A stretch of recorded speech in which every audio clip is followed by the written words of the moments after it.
जब खरदूषण आदि सब राक्षस मारे गए, तब अकंपन नाम का राक्षस बड़ी शीघ्रता से भागकर लंका को गया और रावण से कहने लगा, राजन, जन स्थान में रहने वाले बहुत से राक्षस मार डाले गए। खर भी युद्ध में मारा गया। मैं किसी तरह बचकर भाग आया हूँ। अकंपन की यह बात सुनकर क्रोध के मारे रावण की आंखें लाल हो गईं। वह अपने तेज से भस्म सा करता हुआ अकंपन से बोला, किसकी आयु समाप्त हो गई है? किसके लिए तीनों लोकों में आश्रय मिलना दुर्लभ हो गया है? जिसने महाभयानक जन स्थान के राक्षसों को मार डाला। मेरा अप्रिय करके इंद्र, कुबेर, यम और विष्णु भी सुख से नहीं रह सकते। मैं काल का भी काल हूँ। मैं अग्नि को भी भस्म कर सकता हूँ और मृत्यु को भी मार सकता हूँ।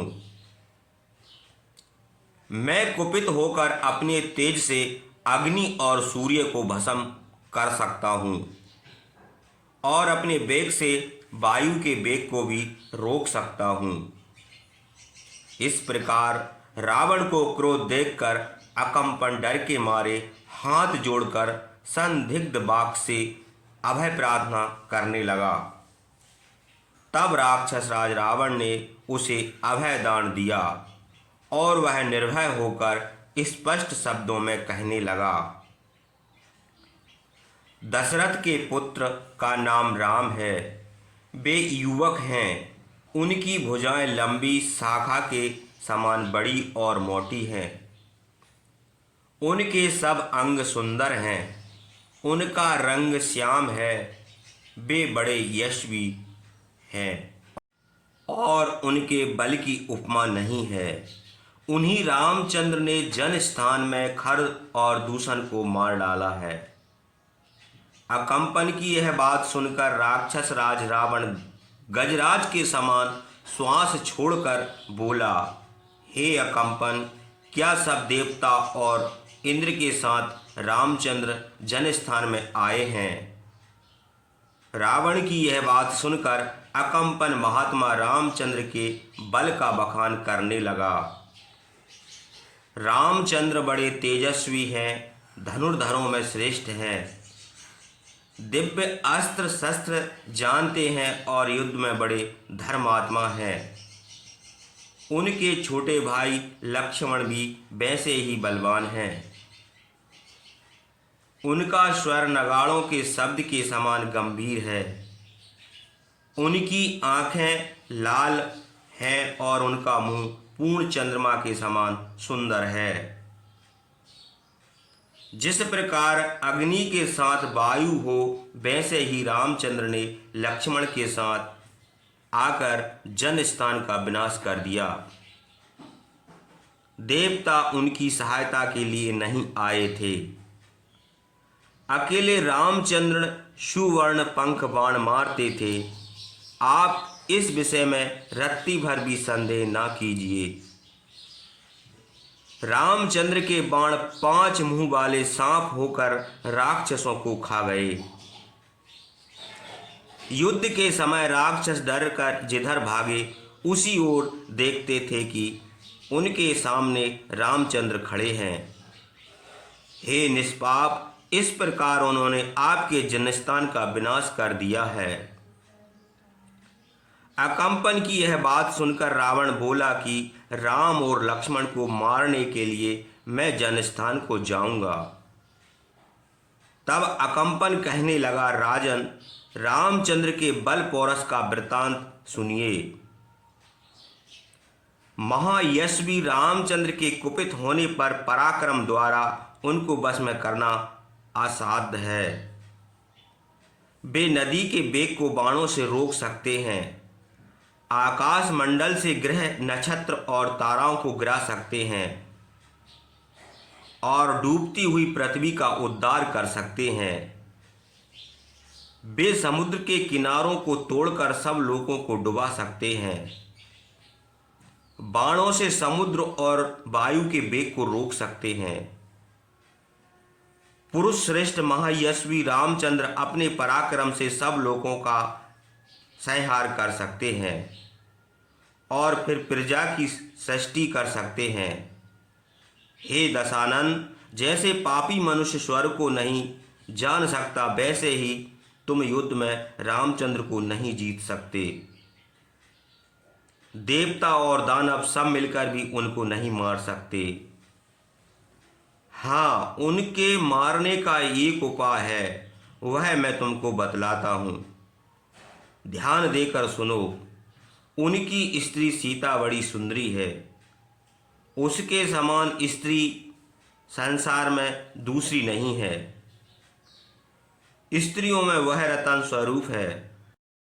देवी, गंधर्वी, अप्सरा, दानवी कोई भी उसकी समानता नहीं कर सकती। फिर मानुषी स्त्री उसकी तुलना कैसे कर सकती हैं? आप दंडक वन में जाकर किसी उपाय से सीता को हर लाइए। सीता के वियोग में रामचंद्र अपने प्राण त्याग देंगे। अकंपन की यह बात राक्षस राज रावण को बहुत पसंद आई। वह थोड़ी देर सोचकर अकंपन से बोला, अच्छा, मैं कल अकेले सारथी के साथ जाऊंगा और बड़े हर्ष से सीता को ले आऊंगा। यह कहकर राक्षस राज रावण सूर्य के समान चमकते हुए रथ पर, जिसमें गधे जुते हुए थे, सवार होकर चला। आकाश मार्ग में बड़े वेग से चलता हुआ उसका रथ बादलों में चंद्रमा के समान शोभित हुआ। रावण बहुत दूर चलकर ताड़का के पुत्र मारीच के आश्रम पर पहुंचा। मारीच ने अमानुषी भक्ष्य भोज देकर उसका सत्कार किया। आसन और जल से उसका सम्मान करके मारीच ने अर्थयुक्त वचन कहा, राक्षस राज सब कुशल से है ना? आप बड़ी शीघ्रता से आए हैं, इसलिए मुझे संदेह हो रहा है। मारीच की यह बात सुनकर बोलने में चतुर महातेजस्वी रावण ने कहा, तात, कठिन काम करने वाले रामचंद्र ने सीमा के राक्षस खर आदि राक्षसों को युद्ध में मार डाला है और जन स्थान का विध्वंस कर दिया है। यदि मैं उनकी स्त्री को हर लेना चाहता हूँ, तुम मेरे इस काम में सहायता करो। रावण की यह बात सुनकर मारीच ने कहा, सीता को जिसने बताया है वह तुम्हारा मित्र रूपी शत्रु है। हे राक्षसराज, जिसने सीता को हर लाने का उपदेश तुमको दिया है, जान पड़ता है कि तुमको उसका अपमान किया है, इसलिए तुम्हारा ऐश्वर्य देखकर वह प्रसन्न नहीं है। बताओ, किसने यह सलाह दी है? कौन पुरुष राक्षसों के राजा का विनाश कराना चाहता है? जिसने तुमको यह उत्साह दिलाया है वह निस्संदेह तुम्हारा शत्रु है, क्योंकि वह सांप के मुंह से दांत निकालने के लिए तुमको अग्रसर कर रहा है। किसने किस उपाय से तुमको इस कुमार्ग पर लगाया है? राजन, तुम सुख से सोते थे, किसने तुम्हारे सिर पर प्रहार किया है? हे रावण, रामचंद्र उन्मत्त हाथी हैं, उनका विशुद्ध वंश सूढ़ है, उनका तेज मद है, उनकी लंबी भुजाएं दांत हैं। ऐसे मदांध हाथी स्वरूप रामचंद्र की ओर देखना भी इस समय तुमको उचित नहीं है। देखो, रामचंद्र बलवान हैं, रणभूमि में उनका स्थित होना, उनकी अंग संधि और गर्दन के बाल हैं। रण कुशल राक्षस रूपी मृगों को मारना ही उनका काम है।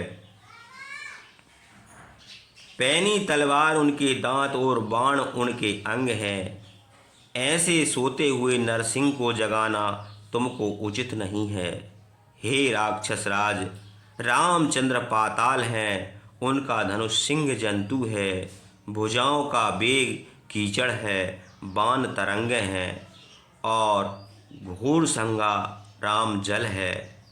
उस राम रूपी भयानक पाताल मुख में गिरना तुमको उचित नहीं है। यतएव हे लंकेश्वर, तुम प्रसन्न होकर सकुशल लंका को लौट जाओ। लंका में तुम अपनी स्त्रियों के साथ भोग करो और रामचंद्र वन में अपनी स्त्री के साथ विहार करें। मारीच की यह बात सुनकर रावण लंका को लौटा और अपने श्रेष्ठ भवन को चला गया। 14,000 राक्षसों को खरदूषण और तीसरा को भीमकर्मा रामचंद्र ने अकेले मार डाला। यह देखकर शूर्पणखा बादलों के तरह गंभीर स्वर से गरजने लगी। जिस काम को और कोई नहीं कर सकता वह काम रामचंद्र ने किया है। यह देखकर शूर्पणखा बहुत घबराई और रावण से सुरक्षित लंकापुरी को गई। उसने देखा कि जिस प्रकार इंद्र देवताओं के साथ बैठे हों वैसे ही महातेजस्वी रावण अपने मंत्रियों समेत विमान पर बैठा है। सूर्य के समान चमकते हुए सुवर्णमय आसन पर बैठा हुआ रावण सुवर्णमय वेदी पर स्थापित प्रज्वलित अग्नि के समान शोभित हो रहा है। देवता, गंधर्व, भूत और महात्मा ऋषिगण कोई भी मुंह फैलाए भयानक यमराज के समान रावण को युद्ध में जीत नहीं सकता। देवता और दानवों के साथ रावण का युद्ध हुआ था। उस युद्ध में वज्र से जो घाव उसके शरीर में हुए थे उनके चिन्ह बने हुए हैं। ऐरावत के दांत के प्रहार का चिन्ह भी उसकी छाती में देखा पड़ता है। उसके 20 भुजाएं हैं, 10 सिर हैं। वह सुंदर वस्त्र पहने, उसकी छाती चौड़ी है और उसके शरीर में राजाओं के लक्षण हैं। वह वैडर्य मणि पहने है, इसलिए वैडर्य मणि के समान उसके शरीर को कांति है। वह तपाए हुए सोने के कुंडल पहने है, उसकी भुजाएं लंबी हैं, दांत सफ़ेद हैं, मुंह बड़ा भारी है और पर्वत के समान उसका शरीर है। उसने सैकड़ों बार देवताओं के साथ युद्ध किया है। अनेक बार उसके शरीर पर विष्णु के चक्र के प्रहार हुए हैं और अन्य भी अनेक प्रकार के शस्त्रों का प्रहार वह सहन कर चुका है। उसका कोई अंग ऐसा नहीं बचा जिस पर देवताओं के शस्त्र का प्रहार ना हुआ हो। जो समुद्र किसी से चलायमान नहीं हो सकता उसे वह कपा सकता है। वह पर्वत के शिखरों को तोड़ सकता है, देवताओं को परास्त कर सकता है। धर्म का विनाश करने वाला और पर स्त्रीगामी है। वह सब दिव्य अस्त्र शस्त्र जानता है। यज्ञ में सदा विघ्न करता है। उसने सर्प नगरी में जाकर नागराज वासुकी को परास्त किया है। तक्षक नाग को जीतकर उसकी स्त्री छीन लाया है। कैलाश पर्वत पर जाकर कुबेर को जीत लिया है और उनका पुष्पक विमान छीन लाया है। उसने क्रोध होकर देवताओं के उपवन, चैत्ररथ, नलिनी और नंदन नवन उजाड़ डाले हैं। पर्वत के शिखर के समान ऊंची वह बलवान रावण उदय होते हुए चंद्रमा और सूर्य को अपनी भुजाओं से रोक लेता है।